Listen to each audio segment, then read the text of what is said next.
போன வீடியோவில் அந்த 3 சினாரியோலையும் கண்டிக்கிற இடத்துல அம்மா மட்டும்தான் இருப்பாங்க. ஏன்னா அம்மாங்கிறவங்க அன்பு மட்டும்தான் கொடுக்கணும்னு அவசியம் இல்லை. அப்பாங்கிறவர் பணம் மட்டும் சம்பாதிச்சு கொடுக்குறவராக இருக்கணுங்கிற அவசியமும் இல்லை. அம்மானா அன்பும் கண்டிப்பும் இருக்கணும். அப்போ தான் அவங்க மேலே ஒரு மரியாதை இருக்கும். அதே மரியாதை அடுத்த பொண்ணை பார்க்கும்போதும் வரும். அம்மானா அன்பு மட்டும் கொடுத்துட்டு இருந்தா, அம்மானாலே பொண்ணுங்க எல்லாருமே ரொம்ப மென்மையானவங்க, அன்பானவங்க, அவங்க எது சொன்னாலும் நம்பிடுவாங்க, ஈஸியாக ஏமாத்திடலாம் அப்படின்னு அடுத்தடுத்து பார்க்குற பொண்ணுங்களையெல்லாம் ஏமாத்துறது.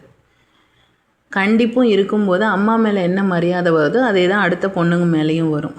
அப்பாங்கிறவரை பணம் சம்பாதிச்சு கொடுக்குற ஒரு மிஷின் மட்டும் கிடையாது. அவருக்கும் அன்பு பாசம் எல்லாமே இருக்கும். அவரும் எல்லாத்தையும் எதிர்பார்ப்பார், அவரும் கொடுப்பார். நாம் தான் அதுக்கு கொஞ்சம் வழிவிடணும். 2 பேர்கிட்டையுமே 2மே இருக்கும். 2 பேரும் நாம் நல்லதுக்காக மட்டும்தான் யோசிப்பாங்க அப்படிங்கிற எண்ணத்தை நம்ம சின்னதுலேருந்து அந்த குழந்தைக்கு விதைச்சிக்கிட்டே இருக்கணும்.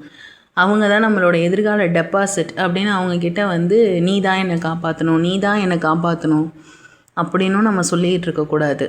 அதே மாதிரி நீ இல்லைனாலும் நான் வாழ்ந்துடுவேன், நான் உன்னை நம்பி இல்லை அப்படின்னும் சொல்லிகிட்டு இருக்கக்கூடாது. நம்ம 4 பேராக இருந்தாலும் 3 பேராக இருந்தாலும் நம்ம தான் குடும்பம், நாம் தான் ஒருத்தர் பார்த்து வாழணும் அப்படிங்கிற மனநிலையை அவங்களுக்கு சின்னதுலேருந்து கொண்டு வரணும்.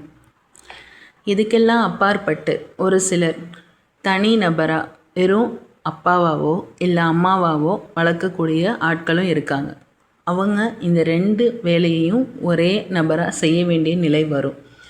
அப்படி வளரக்கூடிய குழந்தைங்க இன்னும் கூடுதல் பொறுப்பானவங்களாக இருப்பாங்க. எப்போன்னா அதிகமான செல்லம் கொடுக்காம கண்டிப்போடு வளரலாம்.